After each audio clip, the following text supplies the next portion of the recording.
હું સંકલ્પ મિશ્રા, અધ્યક્ષ રામસેના.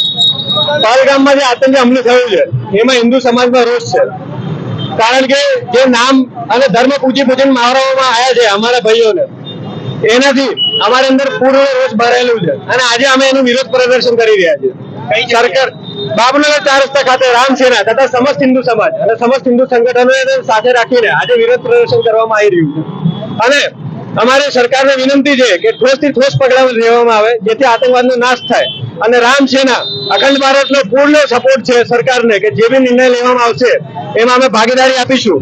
અને દેશમાં જે ગદ્દારને વિનંતી છે કે ઠોસથી ઠોસ પગલાં લેવામાં આવે જેથી આતંકવાદનો નાશ થાય.